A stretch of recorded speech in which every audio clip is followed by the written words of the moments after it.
You've spoken to the mad god, joy of joys. Are you elated, excited, aroused? Blessed are you. Blessed is he. While riding along the green road, which skirts the Lower Niben's southern trail to Leowyn, we stop a spell at the Shrine of Stendar and receive the Aedra's blessing, bolstering our endurance by 10 for the long road ahead. However, it's then we hear voices in the nearby underbrush. Riding northwest and peering over a hill into a small clearing, we're shocked to see a sordid sight, as a coven of cultists, it seems, have taken up to worshipping an unknown Daedra statue in various states of undress, no less. Cautious, we approach a pantsless Nord warrior named Ortis, only sporting a shirt with suspenders, glass dagger, and some snappy blue suede shoes. Seeing us, he overshares. I wish there were children here. Scrumptious, darling children. I haven't eaten in so long. Ravel will tell me what to do. You too. Well, thank the gods there are no children here. Behind the Nord, a high elf mage, Angel Sama, praying in her knickers and not much else, feverishly questions. Have you seen it? Have you seen the light? The bright, shining light? I know it. It waits for you. Speak with Ravel. He knows the way. Approaching the shrine of a sharply dressed nobleman with cane, we find we lack the proper offerings, or seemingly are unworthy to converse with. Turning, we find a nearby naked Argonian hunter praying at a lectern who spins. I used to be a dog. I got better. Not a better dog, though. I'm a terrible dog now. Tomorrow? Who knows? Ravel may know. Talk to him. The pantsless Breton rogue next to a dressed dark elf manically then muses. Bugs. Bugs everywhere, all over. Wonderful, tasty bugs. No time for you. Talk to Ravel. He doesn't like the bugs. Not even with mead. Ravel, this rabble and their Ravel, I swear. Maddeningly. Our quest then updates. Sheogorath's followers have told me to speak with feral Ravel if I wish to have the Daedra summoned. You must be level 2 to begin this quest. Whether it was morbid curiosity or perhaps a touch of madness, we approach the dark elf savant who, admirably, is fully garbed in a white mage's robe, wearing a fur hat and also sporting an odd amount of green liquid smacking on his lips, as we ask the dead-eyed Dunmer. Hey, feral, is it? What is this place, pray tell? Place? Not place? Here. Not here? Welcome to the Grove of Madness, stranger. Or go away. Who knows? Time will tell. Grove of Madness is right. Tell me, what's up with this shrine? Killed and ate a Bosmo there, but it made me sick. Saw Lord Sheogorath in the vomitus, so that's all right. Here to sacrifice? A limb would be nice. We can then choose to reply, vomitus? Oh, wow. That explains the green lips and smell. I don't think I have any business here. Then you should run along. Fly, take off now. Scat, make tracks, get going. Run for your life. And have a nice day. Otherwise, a neat quirk of Ravel's dialogue is weather-based, as if it is raining, we can state, I wish to speak to Sheogorath. Then approach the shrine. He might appear, because it's raining. He loves the rain, because it's wet, or because it's rainy. Not so sure. If it's not raining, he similarly explains. Then approach the shrine. Of course, he won't appear, because it's not raining. He loves the rain. And you'll need an offering. I think a lesser soul gem, a head of lettuce, and some yarn will do the trick. Yes, that's what Sheogorath wants. Do not test his patience. After that illuminating, one-sided conversation, our quest updates. Feral Ravel has told me I'll need a lesser soul gem, a head of lettuce, and some yarn as an offering at the statue of Sheogorath. Turning to Ravel once more, he seems to have a stark moment of clarity. You've been told what Sheogorath wants. The rest is up to you. We watch and wait. With a small shopping list of items, we weigh up the odds that, like our previous encounter with Azura, that Sheogorath would bequeath upon us a rumoured prized artifact, if we did his bidding. Lucky for us, lettuce and yarn are both quite common as house clutter throughout Cyrodiil. Lesser soul gems, however, can be a touch tricky, and may require fishing around magic shops or your local mage's guild. To make things easier though, if the Shivering Isles expansion is installed, many shrines to Sheogorath in the city of New Sheoth will have these offerings as the standard fare for paying tribute to the mad god. With offerings in hand, we return to the shrine, and although Feral did warn, Then approach the shrine. Of course, he won't appear, because it's not raining. He loves the rain. Do not test his patience. this is actually simply not true, as it's probably just a glitch in the quest script, as regardless of weather, we're free to converse with the mad god. Just briefly, it should be noted, Bethesda has put in a lot of work with keeping summoning Sheogorath and his subsequent dialogue unique and sometimes unhinged, depending on your progress in the Shivering Isles main quest. So it goes without saying, there are plot spoilers ahead, although probably nonsensical if you haven't played the expansion, and I understand a lot of people won't probably care as much as I do about hidden dialogue, but I'm hoping some of you will enjoy it. However, I'll have a timestamp for you to skip past this, just in case you don't want spoilers. So, without further ado, if the Shivering Isles is installed, and if you've never visited the Isles or have not yet completed the quest through the Fringe of Madness, an unfamiliar voice will boom. Another mortal dares to summon me, and already I'm bored. But enough about me. Let's talk about you. I could turn you into a goat, or a puddle, or a bad idea. I could make you eat your own fingers, or fall in love with a cloud. Perhaps I could make you into something useful. Let's find out.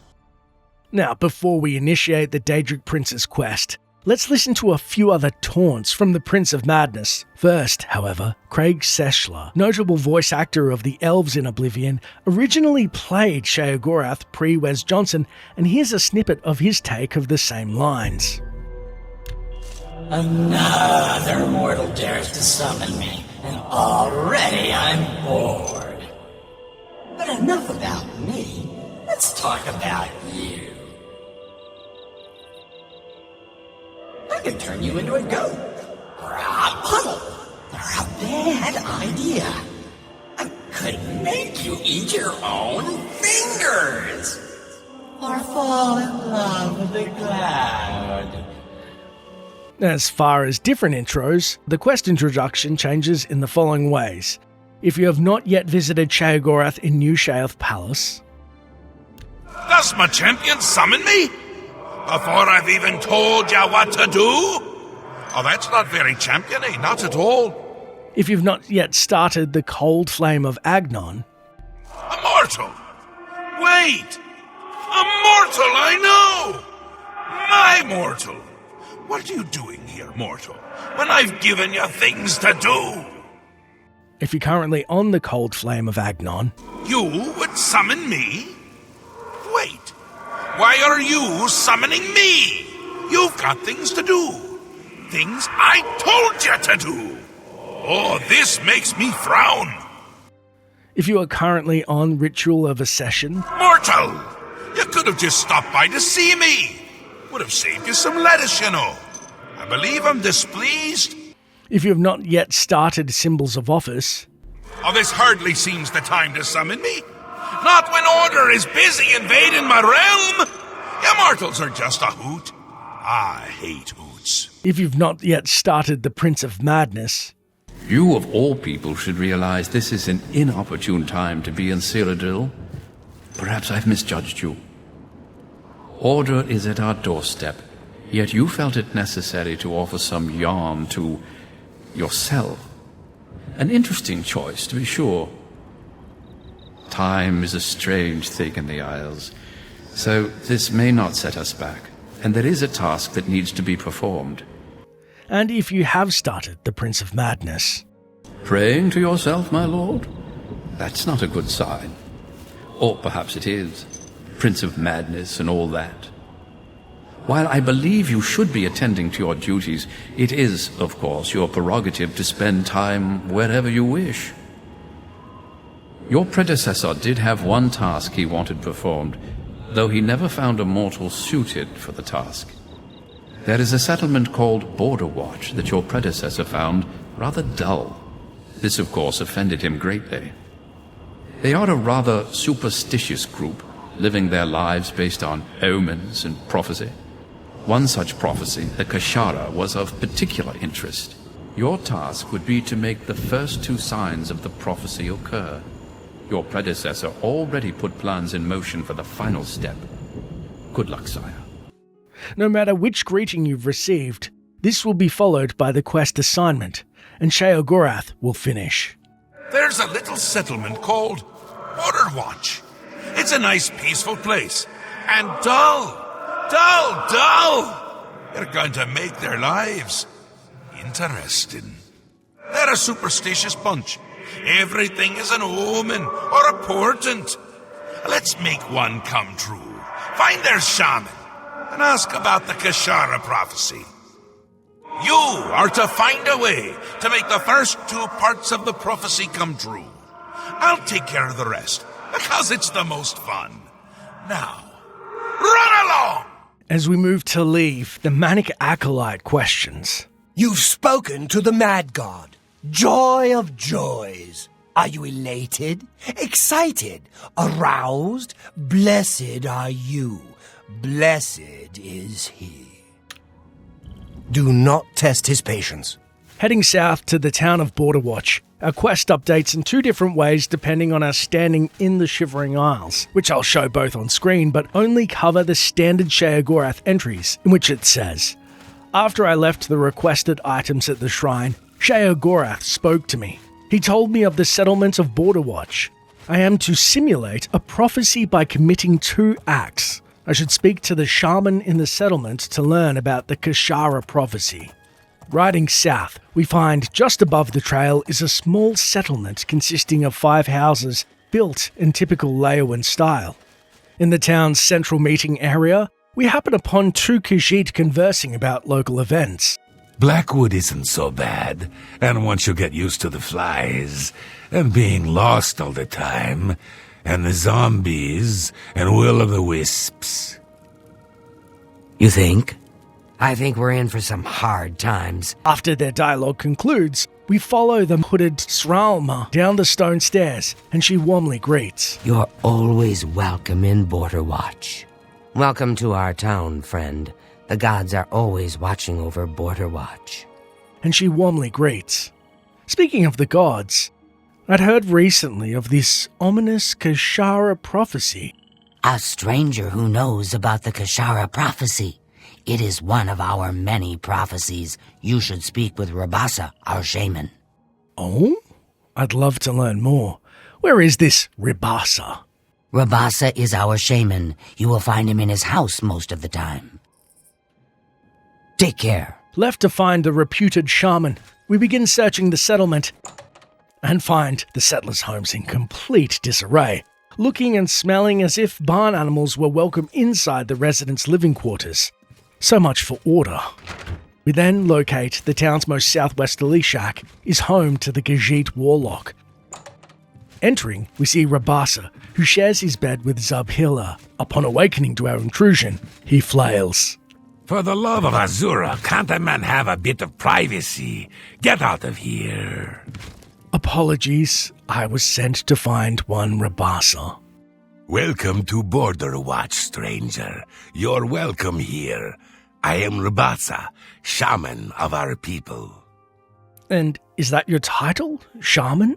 I am Rabasa, shaman of the Khajiit of Border Watch. Excellent. As it just so happens, I'm attempting to learn about the Kashara prophecy of your people. You know of the Kashara prophecy? How odd. Are you some sort of scholar? We then have two options to reply. Of course, the second response will cut the conversation short, being, I enjoy ridiculous prophecy. That's why I came to find you. You would mock our beliefs? Fool, when the three signs are upon us, you will learn. After which, if we ask about the signs of the prophecy with a disposition over 40 but under 60, Rabasa will state, Concerning this, I can only speak to a friend. If our disposition is under 40, he will rebuke. I will tell you nothing of the three signs. You are an unbeliever and a fool. Enough talk. Now, we can raise his disposition to learn about said prophecy, but it is much simpler if we were indeed polite in the beginning and answer, Look, about the prophecy, I'm a travelling scholar here to learn about your prophecy. Wonderful. I would be glad to tell you more. It has been told from our fathers and our fathers' fathers that our time in this place will come to an end. My great-great-great-grandfather, Kishara, foretold of a time when we would receive three signs from the gods, signaling the end of the world. 3 signs of the world's end? Whatever are they? These are the signs as they were foretold. First, there is the plague of vermin. It is said our town will be overrun by disease-carrying creatures. Rats, I would imagine. Horrible little things. I always keep a powerful rat poison around in case I see one of the little monsters. Next is the plague of famine. It is foretold that our livestock will fall dead in their fields with no apparent explanation. We have but the 6 sheep in our pasture, and we make sure they are well tended. Yes, the sheep look like they live in the bloody houses. Funnily enough, if at least one sheep has been killed, he would have instead commented, We have had some livestock die recently, but not all of them, which is a relief. Sorry, and the third sign? The plague of fear? I will not speak of this, not to any outsider. I'll answer anything else I can. Is there something more? Perhaps you'd like to know more about Border Watch itself. Before we begin to enact this prophecy, we can say, Sure, I'd love to know more about Border Watch and you special catfolk. I'm glad you asked. I could go on all day about our little community. We are but a handful of Khajiit, as you can see. Many are the evenings we spend around the cooking fire, sharing stories of elsewhere. The smell of our food travels for miles. If you'd like to stay, I'd suggest getting a room at the Border Watch Inn. We don't get many visitors, but Sethasa serves a fine ale. She also has the finest collection of cheeses in the Empire. Her prized cheese has such a powerful aroma. She keeps it sealed in a case. You too. A campfire with a smell that carries for miles, eh? A quest log then updates. The shaman Rabasa has told me of the Kishara prophecy. The first sign is vermin infestation. The second sign is plague, and all the livestock are supposed to die. I will need to find a way first to create an infestation of vermin. Rabasa has suggested I stay at the Border Watch Inn, which apparently has a large collection of cheeses. Waltzing past the town cooking hub, we see to the left the Border Watch Inn. Entering, we're hit with a pungent odour from the various cheese cabinets that are securely locked. The case just to our right sports an assortment of different sizes and styles of cheese. The case in front of us holds a particularly wafty orange cheese with some nice blue specks forming on the skin. I can't imagine how rancid that aroma must be outside of the case. Searching for a key to the cabinet, we spy behind the bar a single potted nirnroot on the second shelf. and are surprised to catch the innkeeper, presumably Sathasa, taking a cat nap on the job. Disturbing her slumber, she pops to her feet and welcomes. Welcome to the Border Watch Inn. We don't get many visitors. Please, feel free to stay a while.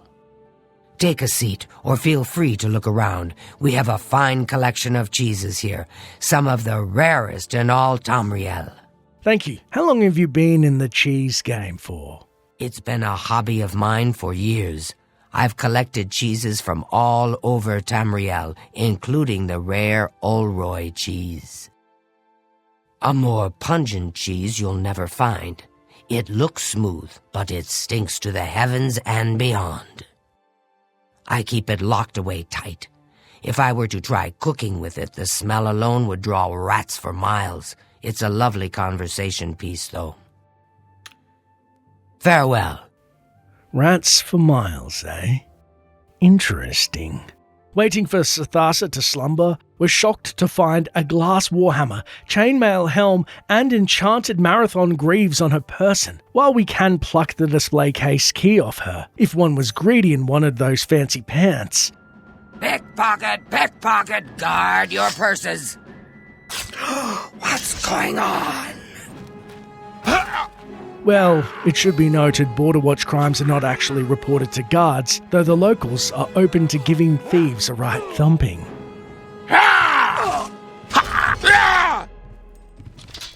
Instead of tangling with the Khajiit, we liberate the Olroy cheese from its stuffy case and immediately lift it off our feet from the smell. Heading to the campfire that supposedly can be smelt from miles around, we surreptitiously plonk the stinky cheese into the cooking pot. And our quest and updates. I've placed the Olroy cheese into the cooking pot. The smell coming from it is astounding. Looking at the pot from a safe distance, it begins to smoke something fierce, somehow amplifying the odor into sickly, almost sulphurous smell. Ooh, cheese for everyone. We're shocked to see a mischief of rats bounding towards the cheese with a rapacious look in their beady little eyes. Our quest and updates once more. I've used cheese to lure many rats into Border Watch. I should speak with Rabasa to see if he believes this to be part of the prophecy. Emerging from his slumber, Rabasa begins to promptly place large quantities of his aforementioned poison about, which the rats begin to ingest greedily to their own detriment, turning a sickly green while the clearly dismayed Khajiit shaman rants. You've seen it. You've seen the first sign. Perhaps this is the beginning of the Kashara. You think this is prophecy? Certainly seems like one of the signs. It is unnatural to have this many rats gather in one place. I can only hope that the rat poison I have put down will take care of them all. It is a powerful poison, though, so it should do the trick. Farewell. Amidst the mayhem, the villagers begin to poke their heads out, and the Khajiit commoner, Salama, worries. Gods protect us. What is happening here? Farewell. One by one, the rats begin to die horribly from the fast-acting poison.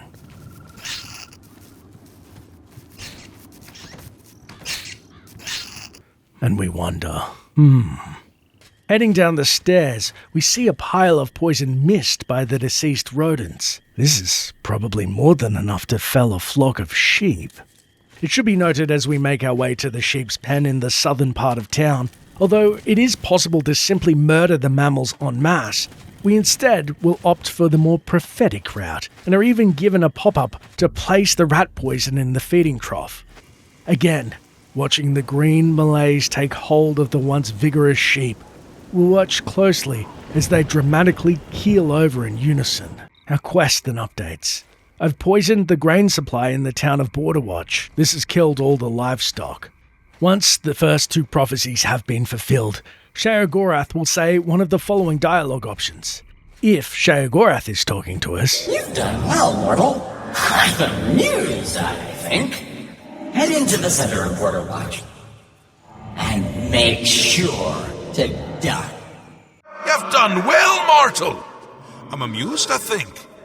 Head into the center of Border Watch and make sure to duck. Or if you've started the Prince of Madness, Haskill will greet with slight variations. Ah, very good, sire. Your predecessor left everything in place for the final sign. You'll want to head to the center of town. Good day. Our quest then updates.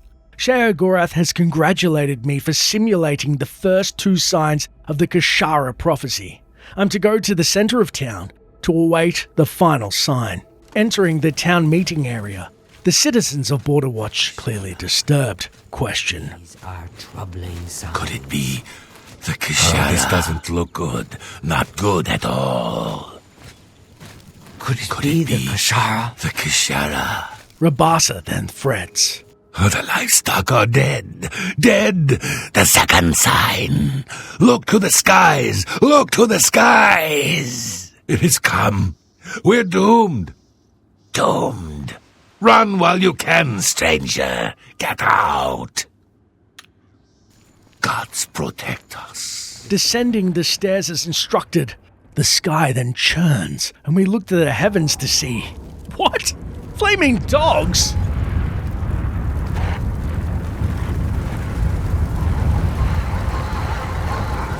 I've witnessed Sheogorath create the Plague of Fear. I should return to the shrine. Rabasa, now abandoning hope, urges. The end of all things has come. We have finished. All hope is gone. As the villagers give up whatever sliver of hope they'd previously held onto. The Kashara has come true. Doomed. We're all doomed. The Kashara has come true. Gods protect us. We should get out of here. Departing the town, we ride north and find when we reach Sheogorath's shrine, the skies have cleared and the red menacing aura is replaced by Sheogorath's favoured rain, perhaps denoting the mad god is pleased with our efforts. It should also be noted, when returning to the shrine to complete the quest, we again have several different responses based on our quest progression, such as, if you've never visited Shivering Isles or not yet completed the quest through the Fringe of Madness. Good times, good times. I hope you had as much fun as I did. Here, take this. It's a fun little toy. Now, go away before I kill you. Good times. Good times. I hope you had as much fun as I did. Here, take this. It's a fun little toy. Now go away before I kill you. If you have not yet started Symbols of Office. Good work. Good times. Here's a little reward for your efforts. One of my toys. Now, back to business. Before I forget myself. If you have not yet started the Prince of Madness. Well done. You should have this, one of the artifacts of the realm.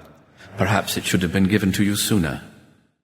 And if you have started the Prince of Madness. Well done, my lord. You should have this, as it is one of your artifacts. I don't know why I didn't think to give it to you sooner. A quest and update. Sheogorath has rewarded me for my efforts by giving me Wabberjack. You've pleased the mad god. You must be proud of yourself. I, for one, still would like to eat your eyes. But good for you.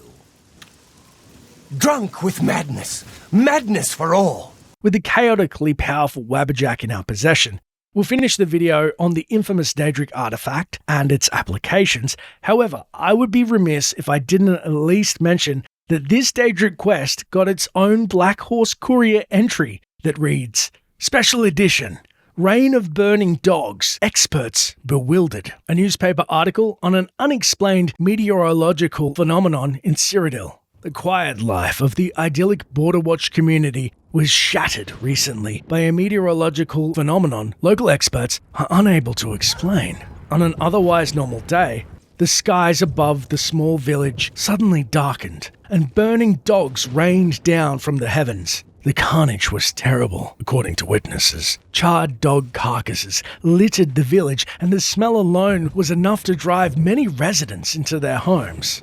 When asked about the event, local mage and weather expert Castus Philetus had this to say.